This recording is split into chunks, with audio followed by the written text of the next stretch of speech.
Hello, hello. Today I brought you a little mini journal exercise, something you can do for yourself, but also especially use with your coaching clients. And if you want to, you can also customize it and use it in your memberships. So, the whole topic of today is a little entrepreneurial reality check. And the mini journal that I brought you today is navigating expectations. And this is something, as I said, you can use for yourself and you can also use with your clients, because as a coach, sooner or later, you will run into the issue that your clients have very different expectations about how quick things should go, how fast they should see results, how easy things should be. And in that case, it's really good if you have a resource ready that allows you to kind of gently but firmly guide them to radical self-led responsibility again. So grab the journal before I quickly guide you through. And as I said, feel free to use this not only for yourself with your clients, but also customize it and put it in your own memberships or program or wherever you need it. Before we dive actually into what the questions are in that mini journal, I quickly want to address what is the entrepreneurial reality check-in. So I think that this is true whether you're coaching business clients, so you're coaching in a B2B context, or you're running a business yourself and you just have B2C clients. We can translate these things universally for ourselves and for our clients. So typically, it will start with seeing that either within ourselves or our clients, there's some sort of repeated complaining coming up. So it's, we all have those tendencies in us, right? And sometimes we're tired, and I almost say it's like flipping to a mode, right? I don't know if you've ever smoked in your life or something, right? If you have then stopped, you are like in a mindset where you say, oh, I could never ever do this again. And then you have one cigarette and you're like, oh, why did I ever stop? Like, this is the best fix. So it's almost like being in modes.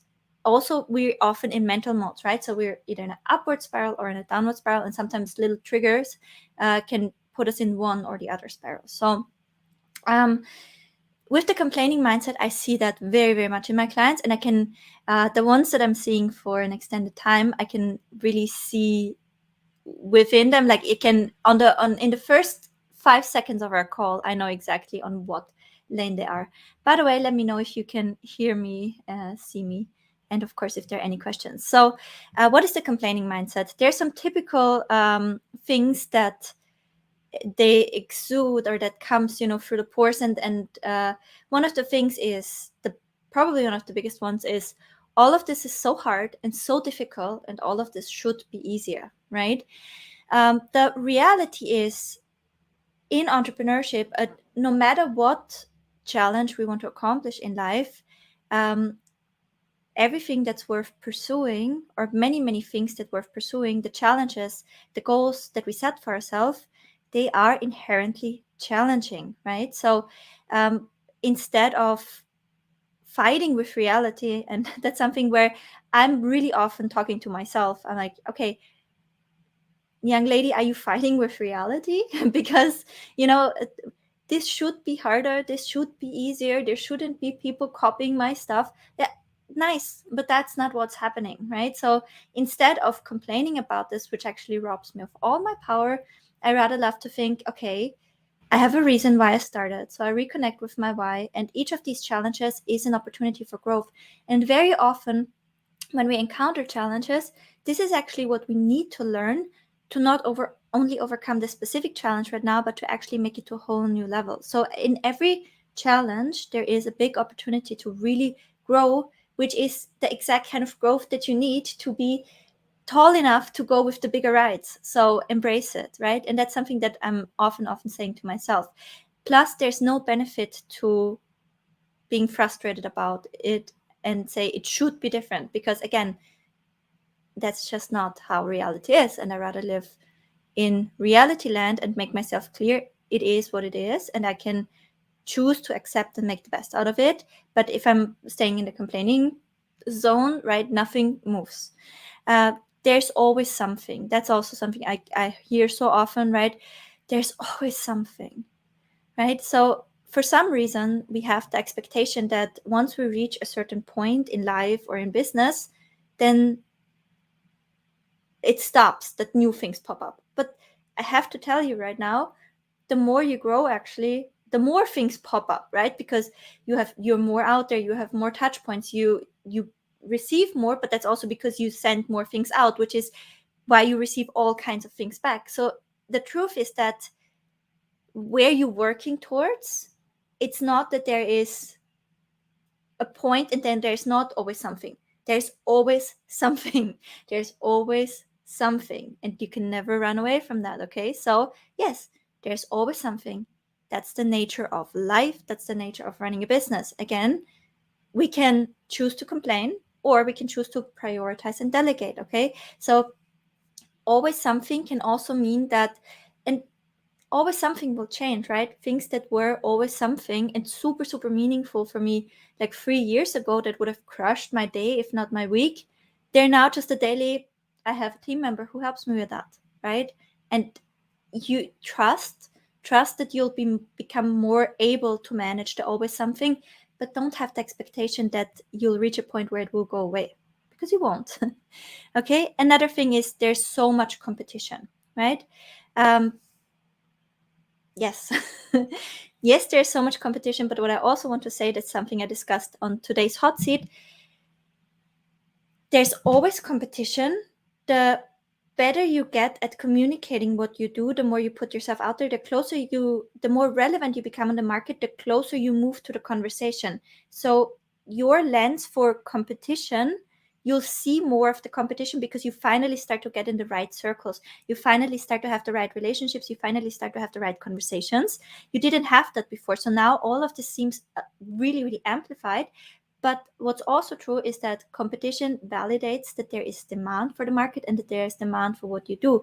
And what you would actually want to assess when you were asking yourself, oh, there's so much competition, is, am I in a growing market or am I in a shrinking market? Because if there is a lot of competition, but you're like in the online course market or online education market that is expected to grow from 200 billion to 600 billion up to all the way until 2030, we don't have a problem, because the pie is big enough and more players actually keep increasing the demand and keep increasing the progress of that industry. So it's good and it helps to develop the market.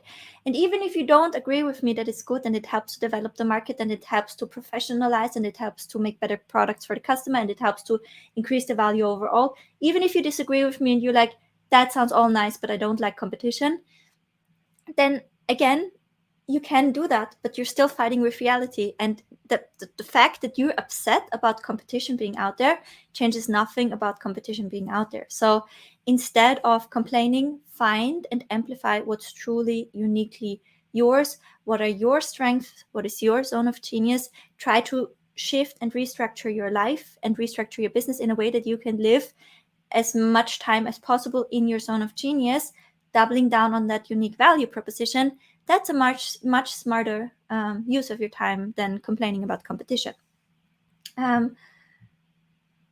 Just a message I needed today with reality. Yes, it's challenging. Keep going. Thank you, Evelyn. Thank you so much. And I really need to say that these are also reminders for myself, because like I said, I'm also tending to sometimes flip into these modes, and it's so human. We'll talk about the empathy side of that in a second, because I don't want to go all hustle bro on you, but I also want to do like a reality check-in, right? Everything is going so fast. Yes, everything is going so freaking fast. And especially with AI right now, everything will keep accelerating. It's so fast that the fastest of us that are super comfortable with speed get overwhelmed. It's so freaking fast, right? And the truth is, the reality check is, the digital age accelerates the business dynamics and it only keeps increasing. What can we do? We can be mad about it, right? And feel overwhelmed, or we can use the antidote of speed, which is, again, leveraging our USP and specializing, right? So with acceleration comes professionalization. And the more sophisticated markets get, the more micro sub niches evolve. And if you look at nature, the success of survival is always in a niche. So the faster something accelerates, the more it professionalizes, the more competition there is, the more things fill up, the more micro niches emerge. And what you can try to do, I think the best antidote to being overwhelmed by speed is to see where I am right now with what comes genuinely easy to me, with where I am right now, with what comes genuinely easy to me, where can I contribute the most value right now, and fully lean into that and keep leaning into that further and further and further, and not looking too much left or right, looking at new tools, new technology. How can I amplify what comes uniquely easy to me and where I can contribute the most value? Where can I amplify that to the maximum and lead into that? That is what I found as my personal antidote to speed, and it works really well for me. Again, proactive approach, not complaining. And I've been there. I was like,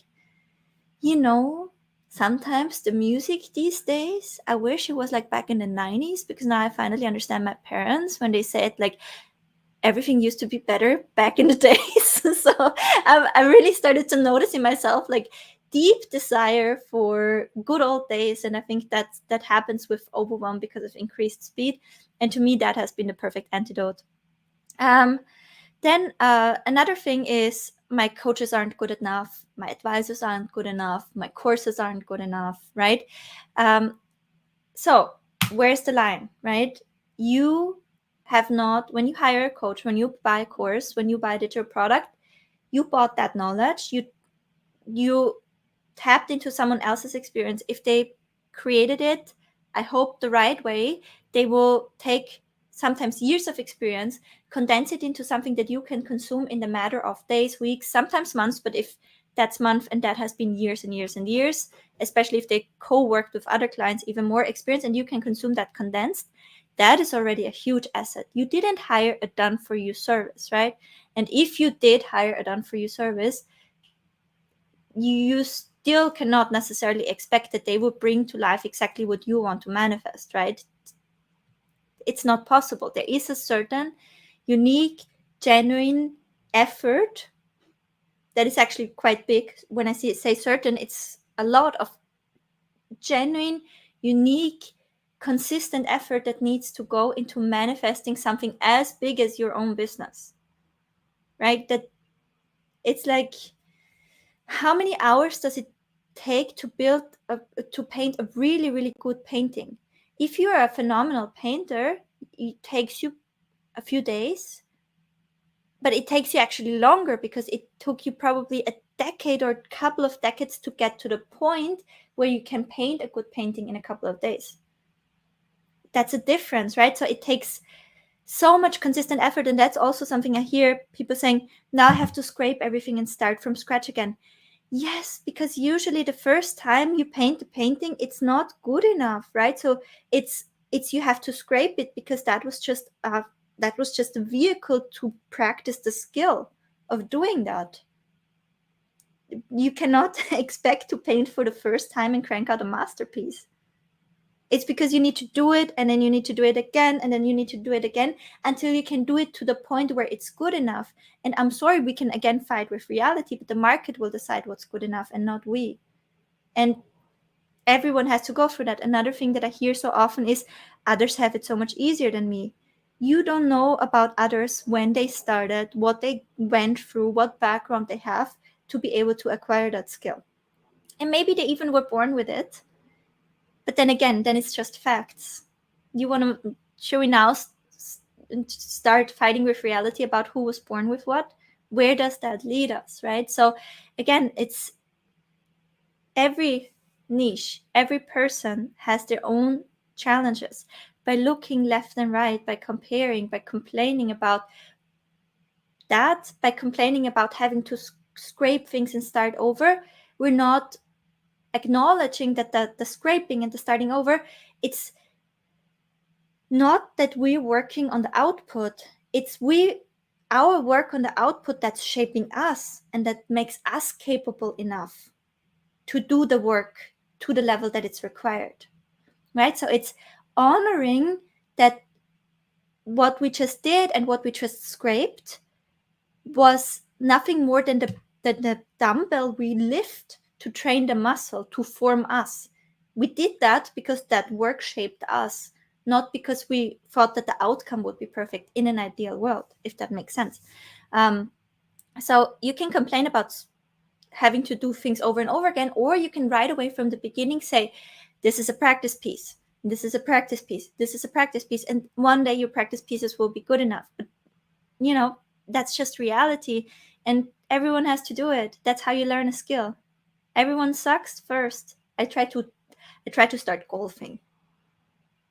Holy cow, I'm so freaking bad, and it's completely normal because everyone's bad when they're starting at something. Everyone's bad. Last thing, another thing is, well, I did that, and now I tried to launch, and I did it all in here, and now it failed. Or I created a digital product, and now I created a funnel, and now it's not selling. And obviously all of this is BS because I went through all the steps and I did the work, and now I still don't have the outcome. Again, there's levels to the outcome, right? There is the first digital product you create, right? The first sales pitch you write is very much a practice piece. How you expect, I just want us to kind of rethink that. How do we expect ourselves to paint a masterpiece on the first draft if we've never painted before? We can have a teacher guiding us and saying to us, make the brush stroke here, use this color here. Have you ever painted by colors? We can paint by colors, right? But it will still be quite a little bit away from the masterpiece. We can have somebody, when we play tennis, for example. Tennis is also something I started. When we play tennis, I have a teacher. We're in a little group, and stands behind me and says, this is how you swing. Holds my hand. This is how you swing. I'm still not, with the best guidance, good enough to do that because I just haven't practiced enough to do that. And there's nothing he could do. What else could he do more than standing behind and guiding my hand, right? And still, that's very different from him playing. And that's okay, because that's what skill acquisition looks like in reality. That's what skill acquisition looks like in reality, and that's the reality check-in that we all need. We're not once through and done, because it's a skill acquisition. It's not a painting by numbers, because if a painting by numbers was good enough to grow a multiple seven-figure business, then guess what? Everyone would do it, and multiple seven figures wouldn't be enough for you to be where you want to be in life. It's meaningful because it's hard. Okay, now I actually want to emphasize, because I don't want to, as I said, I don't want to hustle bro on myself or on others. This happens to me on a very, very frequent basis, and I'm just very disciplined with where I let my mind wander. So what are factors that actually contribute to that? I think that on social media, we see mainly success stories. We see mainly things that work out for people and mainly wins. I'm celebrating them just like everyone else, right? And of course, if that highlight reel becomes our daily reality, we will always feel behind.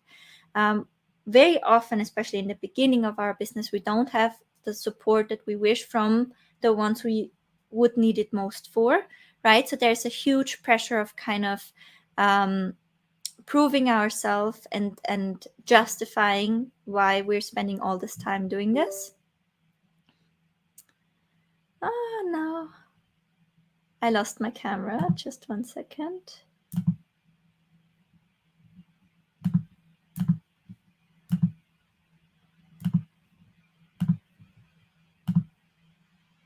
Let me see if I can start it again. Now I'm doing my laptop camera. Okay, so there's a huge pressure to kind of justify why we're spending all this time or this money, because in my first year, when I tried to build this part of my business out, it cost me 20,000 euros to build it, right? I was cross-financing stuff, but that's, everybody tells you can start with zero investment, etc. I don't believe that to be true. because there's software, because there's courses, education you need, because there's ads you need to run, etc. And it can pile up for like quite quickly. And in the beginning, most of us have to cross finance. I also had to cross finance from one to one. So, there's this certain pressure of proving to others that we can make it work. So we're thin-skinned in that regard. We maybe have attempted other things in the past and that didn't work out. So when we attempt something new, we're like, oh, this is just the same, right? So we get impatient, and the more things we do that don't work and that we quit on because we have unrealistic expectations about what the journey will look like, the more it becomes the self-fulfilling prophecy, the more frantic and almost hysterical we get to make things work. And that puts a lot of pressure on us. We overconsume success stories, right? There are so many posts that are just fear of missing out. I am actually not opening YouTube or Instagram Reels at all anymore, because there's so much, now you missed crypto, you missed this, are you missing out on AI? Oh, I made $5,000 while being here with my kids, and you just keep scrolling.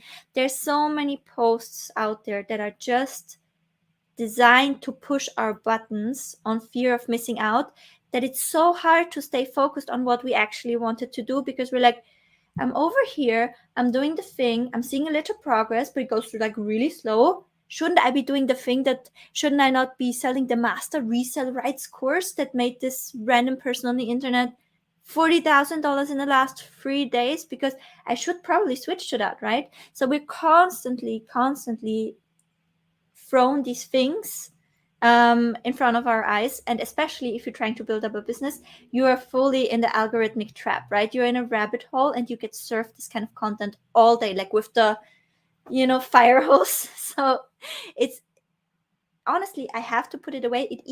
I have a multiple 7-figure company. It even does something with me. It even gives me the feeling I'm slow enough, and there's something that I'm overlooking and that I should be focusing on. Lack of knowledge or experience. So many people actually were never taught, this is how you set a goal, this is how you break it down into actionable steps, this is how you measure on a daily basis if you're making progress towards your goal, this is how you troubleshoot. So we're actually not taught, or many of us have not been taught in a way that they understood that this is a very meaningful practice, how to set goals, how to break it down, how to work with to-do lists, how to keep staying on that vision. Many of us have not been taught that.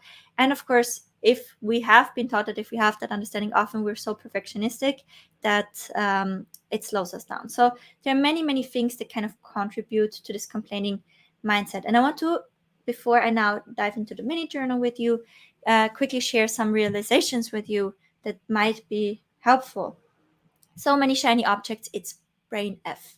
Like really, it's so bad. And it's designed so well to really make you think.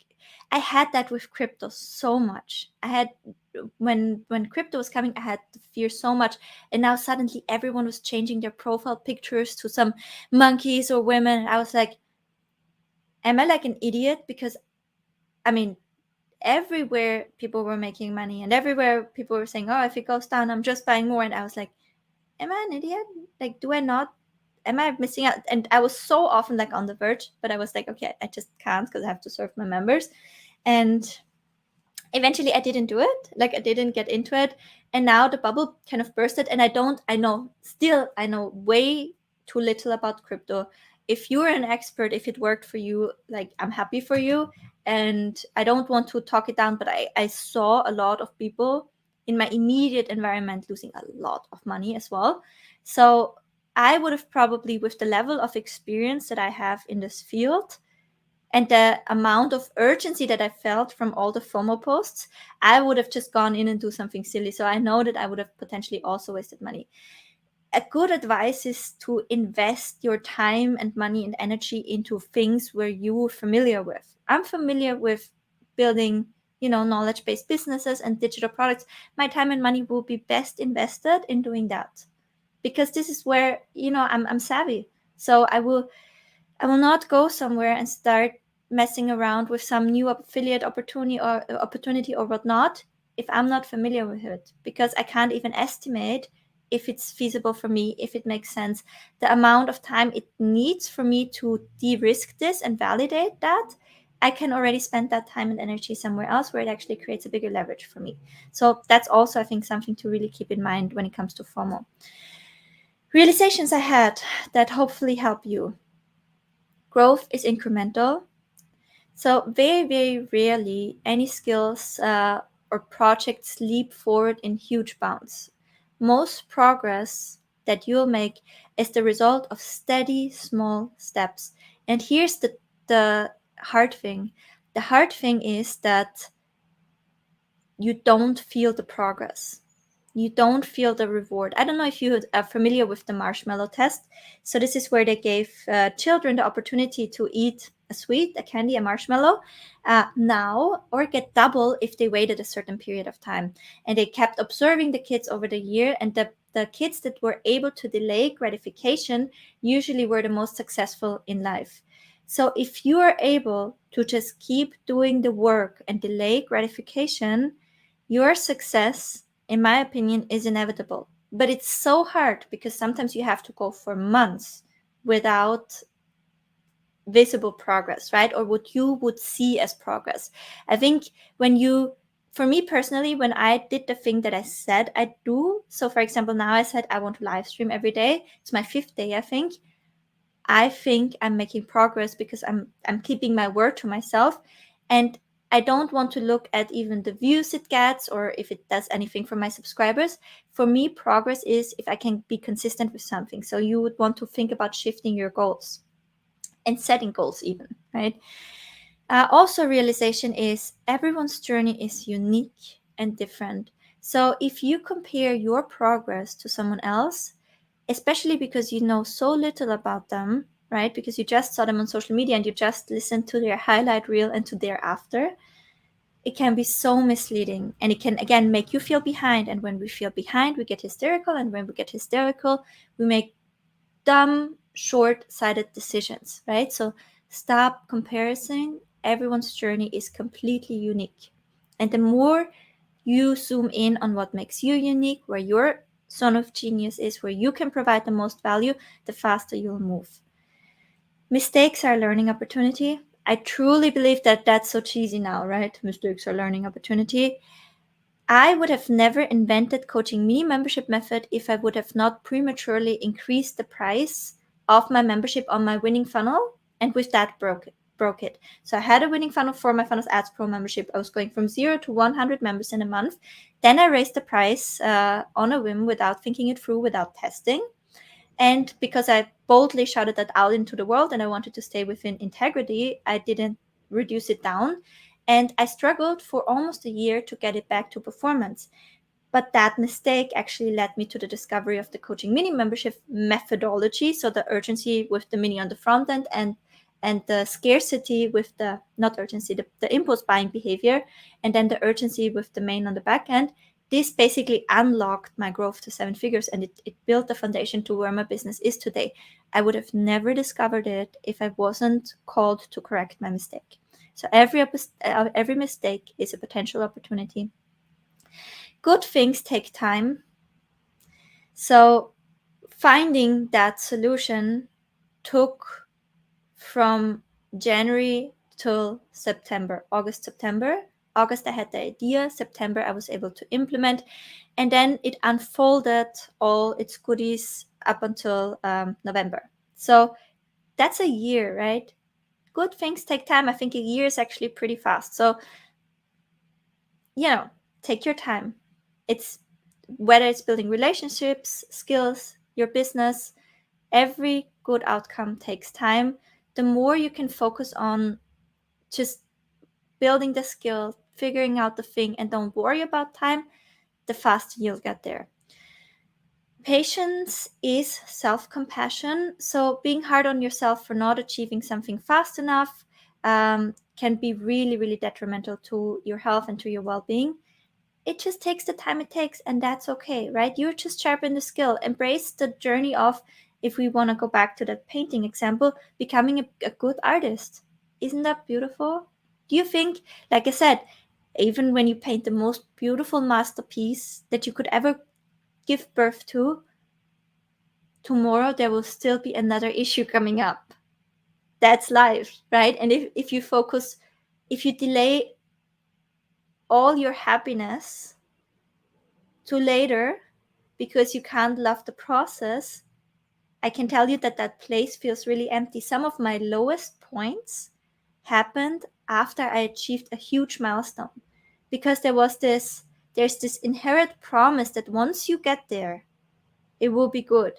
And once you get there, you're still the same person, right? You're a different person, but you're still the same, right? Life is still the same. We're still finite. There's still everyday things that come up. When you reach a goal, nothing changed so fundamentally. When you paint that masterpiece, you could get worldwide recognition and everybody loves you for that masterpiece. And in the evening, when you're alone with yourself under the shower with that one body you have, you're still just you. You're still just you. So why not embrace the journey of becoming a good painter? Do you really think your happiness will be so fundamentally different once you make XYZ money? I don't, like, there's studies, even there are many studies on how it's not the case. Or even lottery winner, how they often, are significantly more unhappy after.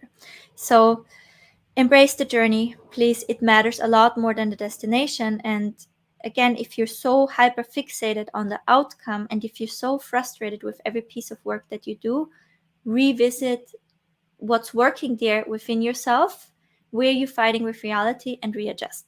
Now I want to go through the journal, not before I've not. Yeah, I was also so confused with crypto and NFT, but I was also like, I'm missing out. I don't think I missed anything.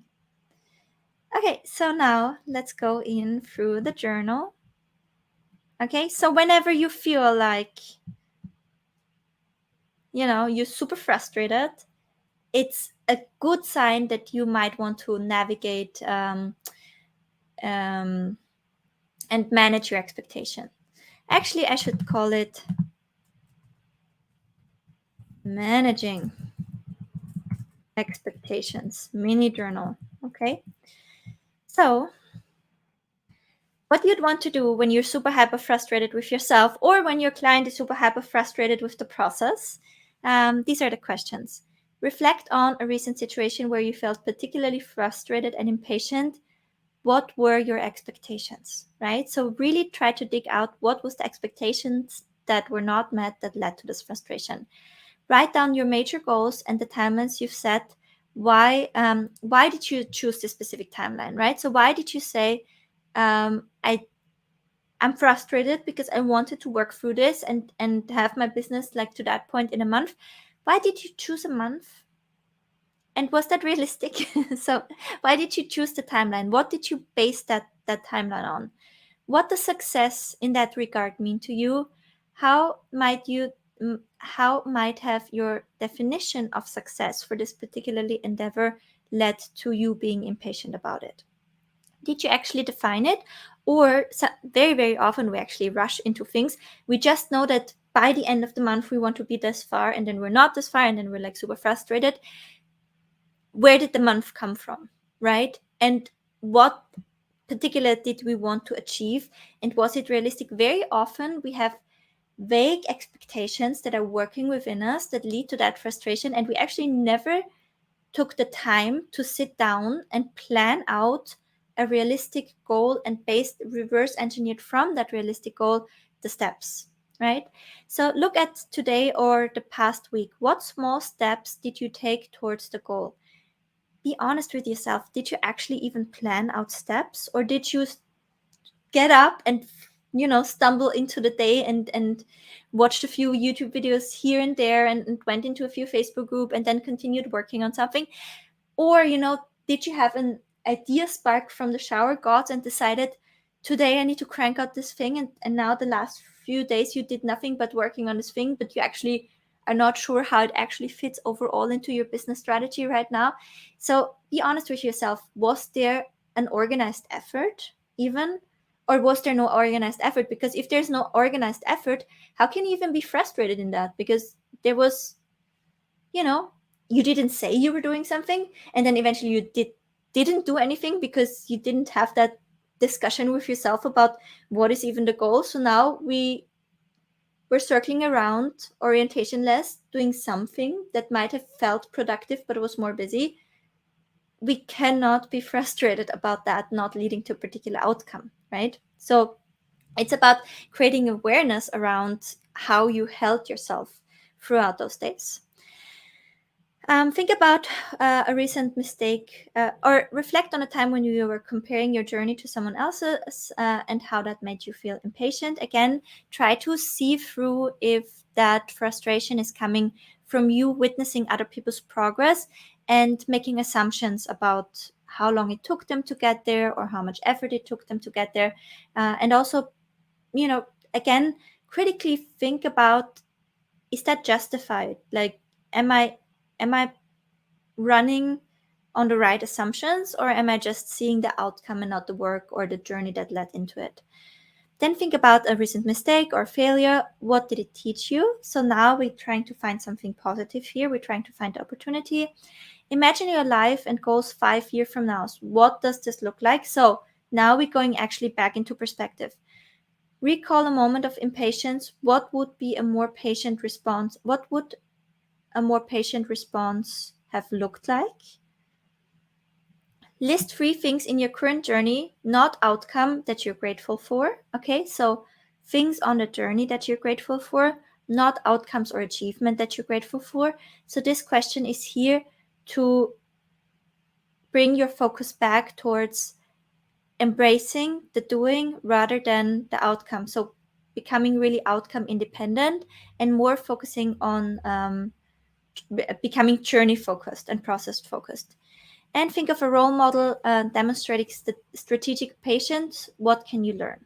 Okay, so all of these should guide you or your students towards managing their own expectations, being mindful that strategic patience is an advantage for them, and being also, when you use this for yourself, it's to kind of become aware, like in the, okay, look at today or the past week, what small steps did you take towards your goal? If you have not defined a goal and if you have not taken small steps towards the goal, that's a good way to kind of see if you're actually managing yourself well. And if you're using this with your client, it's a good way to kind of make them aware of their own responsibility to like strategically work towards that. So I'd love for you to use this resource for yourself and or with your clients. Managing expectations is super, super important.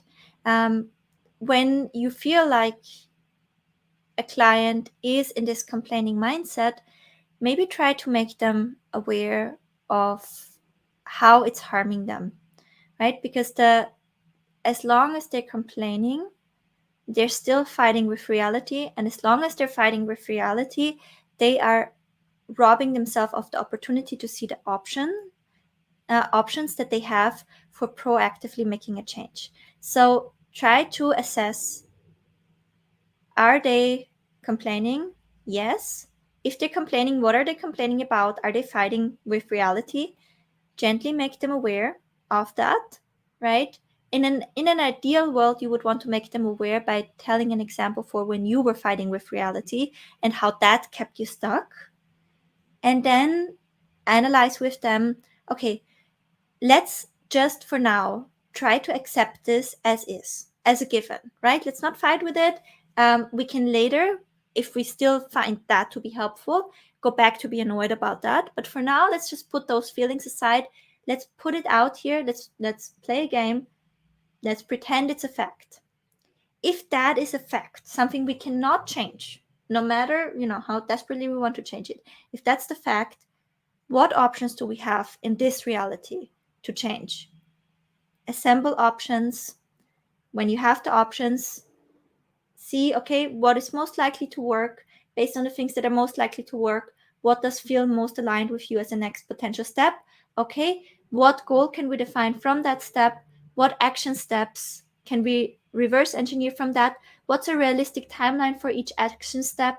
What potential hurdles do we associate with the implementation of each action step? If that hurdle pops up, are you coming back to me as the coach and check in so we can actually make sure that we're moving through the action step instead of pivoting into another road? Okay, we can agree on that. Then let's move forward from here. If you still want to be mad about that, set aside a time in which you want to be mad.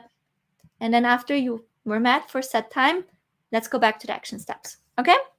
And that's how you can move yourself and hopefully your clients through those very normal, very okay, very human phases of frustrations and impatience. I hope that this is helpful. Let me know if there's anything.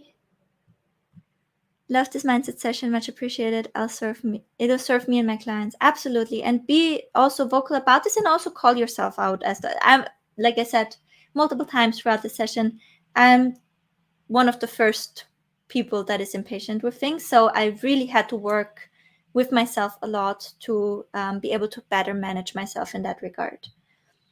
Love the concept of fighting with reality. Yeah, there are so many versions of reality depending on what mindset we're in. Absolutely.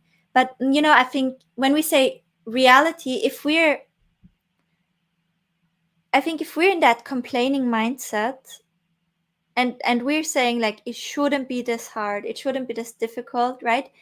That also robs us of the opportunity, for example, for reframing hard or difficult, right? So as long as we're complaining, we're actually also establishing that as a reality, because by complaining about that, we're also saying that that's a fact, right? So I think the first step in altering anything and becoming option aware is to say, okay, I accept this. Now from here, what can I do?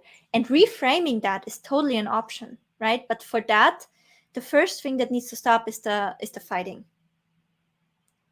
After the fighting, after that, okay, let's for now pretend it's a reality. What can we do from here? That gives us options. And that is the whole goal of the exercise, is getting to a stage where we become option aware so that we can, assess which one is best for us, create a goal from that, reverse engineer action steps from that, and get to do. And maybe the goal could be reframing this, because this might not be something we need to address at all. For example, the competition thing, for me right now, I'm at a point where I'm like, unless it's to a point where it's stealing, right? I'm like, I am reframing this as my products have a life cycle, just like every product. And in every, I want to show you, in every product, or I'm actually not sure if I'm allowed to share a visual or if that would be copyrighted, but you know how every product has its life cycle, and typically at closer towards the peak where it reaches the plateau and then goes towards the decline, this is where competition kicks in. So right now I've reframed this for myself, that this is just a sign that my product is maturing. Competition is kicking in. Soon we'll reach saturation and then the product will decline. So this is a good sign for me that I need to innovate. So right now I have reframed that as, this is just my telltale sign that it's time to innovate that idea and have, if that was an iPhone, it's time for the next generation. So I'm now thinking of my digital products also as in, this was just the first generation, and that there is competition copying this now is a sign that it's time for me to innovate, right? So sometimes it's just a reframe, which is the actual action step that we need. But yeah, I also like this. Whenever there is a should, it's a flag to reframe. Absolutely. Absolutely. I love that. Some member, one of my members, I can't remember the name top of mind right now, but she said, I teach my client how to not should on themselves. And I thought that was hilarious. I thought that was so smart. Okay, you guys, I am hopping off for today. I did a lot of live coaching sessions in Road to Roadmap, which is my pop-up mini coaching program, which was born out of a sign to innovate. And I did free hot seats today, and there will be a hot seat break over the next few days. So on Sunday, we'll have the next hot seats, which is an opportunity for my students to catch up and an opportunity for me to catch up on feedback. And yeah, I will hop off for the day, take a shower, go for sushi, and I wish you have a wonderful day. Thank you for tuning in with me. Appreciate you. Bye for now.